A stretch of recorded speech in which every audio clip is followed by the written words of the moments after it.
Assalamualaikum warahmatullahi wabarakatuh. Ya, nama saya Dimas Ali Pangestu. Di sini saya sebagai peserta dari Latsar CPNS Kementerian Pendidikan dan Kebudayaan. Saya berasal dari instansi Universitas Pendidikan Indonesia dari Prodi Pendidikan Sejarah dengan jabatan dosen dan asisten ahli. Dengan video ini saya mencoba untuk melihat isu-isu kontemporer yang tentunya sedang hype atau mungkin pada masa kini sedang menjadi isu-isu yang viral ataupun juga sering terjadi seperti itu. Nah, apa yang kemudian saya menjadi interest atau mungkin menarik bagi saya adalah terkait dengan tantangan era digital.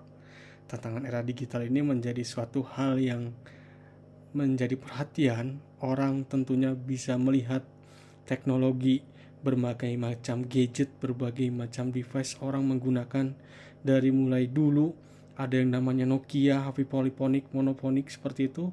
Sekarang HP-nya tap seperti itu atau mungkin modelnya seperti smartphone, menjadi kemajuan era teknologi. Dan tentunya ruang-ruang yang menjadi ada pada penggunaan gadget dan device adalah ruang-ruang digital atau disebutnya dulu adalah ruang-ruang maya.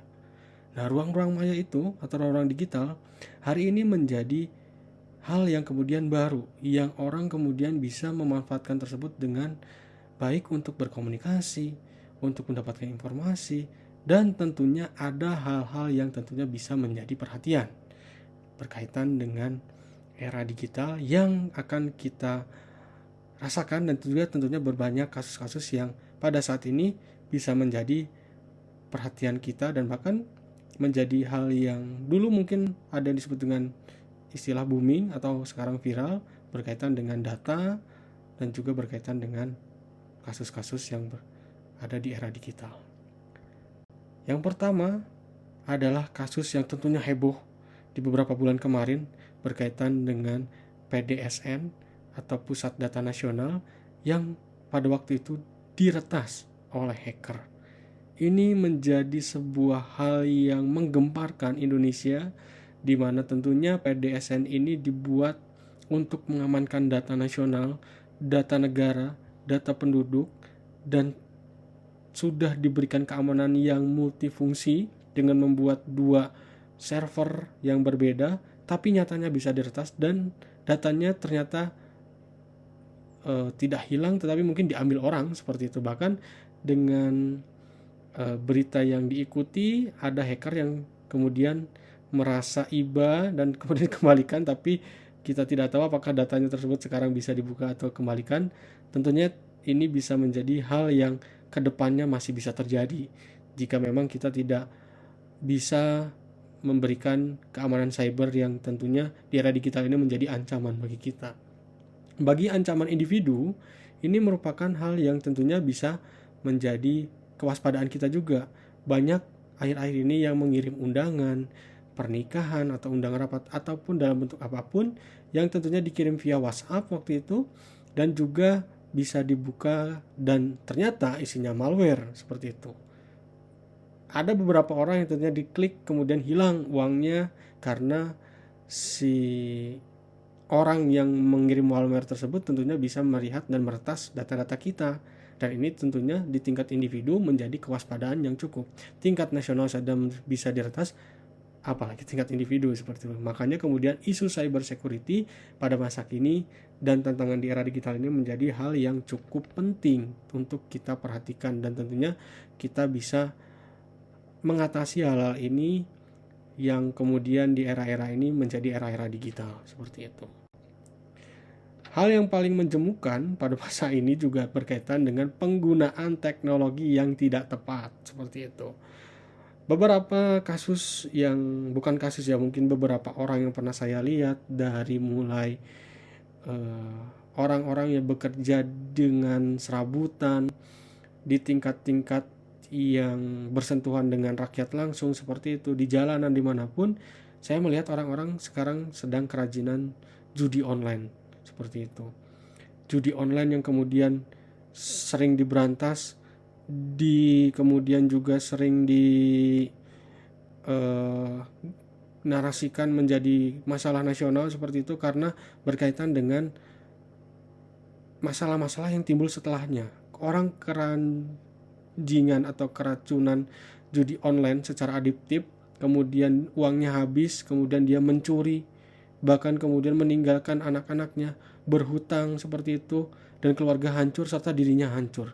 Ini menjadi masalah yang tentunya bukan lagi masalah individu tapi masalah negara. Dari mulai tadi PDSN, phishing, sampai kemudian judi online, ini adalah sebuah tantangan di era digital yang tentunya harus bisa diselesaikan dengan bekerja sama antara individu, pemerintah, tentunya pihak swasta, seperti itu. Nah, tingkat daripada literasi kita ternyata dengan penggunaan tadi judi online dan juga mungkin bisa disebut sebagai kegagapan teknologi seperti itu, bisa dilihat dari tingkat literasi informasi kita.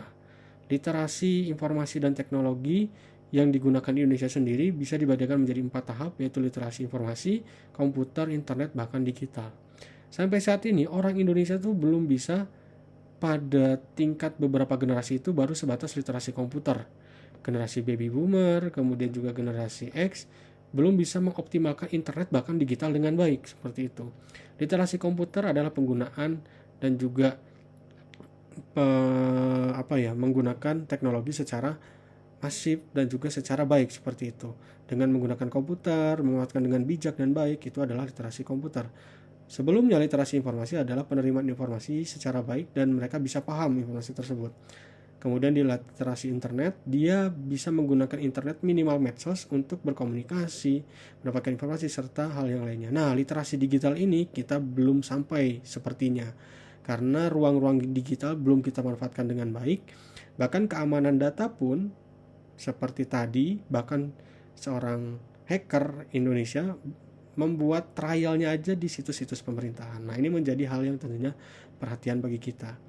Jika dilihat dari tingkat penduduk kita, bahkan generasi-generasi yang ada ini mungkin dihubungkan dengan literasi yang tadi, pre-baby boomer sampai baby boomer, mungkin pre-baby boomer bahkan mungkin hanya di tingkat literasi informasi.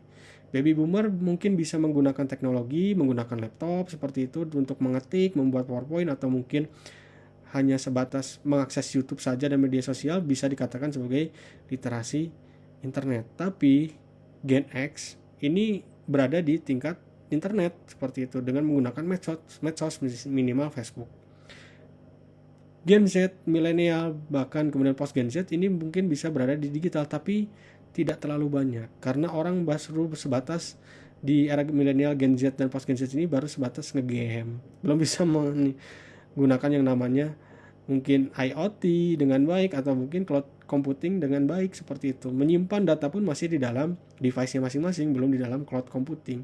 Tetapi ini bisa dilihat juga misalkan di kota-kota besar bisa mungkin menggunakan yang namanya Google Drive segala macam, tapi dilihat di daerah mungkin masih ketergantungan terhadap yang namanya flash disk ataupun hard disk seperti itu. Nah, penggunaan-penggunaan yang terkait dengan literasi tadi tentunya ini bisa menjadi refleksi bagi kita bagaimana kemudian retensi era digital ini hadir di antara kita. Era digital merupakan era yang tentunya sangat maju, sangat banyak kemudahan, tetapi apakah kemudian kemudahan itu akan kita manfaatkan dengan baik atau hanya sebatas kenikmatan seperti judi online tadi, ataupun juga sebatas ngegame, rebahan seperti itu, seperti kata-kata anak Gen Z dan juga Gen Alpha. Selain itu mungkin hal yang paling penting adalah keamanan cyber atau cyber security ini akan menjadi lebih jauh lagi karena data-data kita, kemudian juga data-data di digital, kita sering share NIK segala macam di internet. Nah, ini yang kemudian bisa menjadi tantangan kita selain penggunaan literasi internet dan juga digital dengan baik, tapi juga keamanan cyber yang tentunya bisa menjadi perhatian bagi kita semua. Mungkin itu tadi video dari saya berkaitan dengan isu-isu kontemporer yang tentunya bisa menjadi perhatian kita sebagai ASN, yang bagaimana kemudian kita pun harus bisa mengamankan data kita dan juga memberikan edukasi-edukasi bagaimana kemudian generasi-generasi kita dan juga generasi selain kita bisa menggunakan dengan baik supaya tingkat literasinya bisa meningkat dan juga tentunya keamanan cyber minimal data kita tidak dilakukan atau tidak tercuri secara phishing ataupun secara dihack seperti itu. Terima kasih dari saya Dimas Ali Pangestu. Wassalamualaikum warahmatullahi wabarakatuh.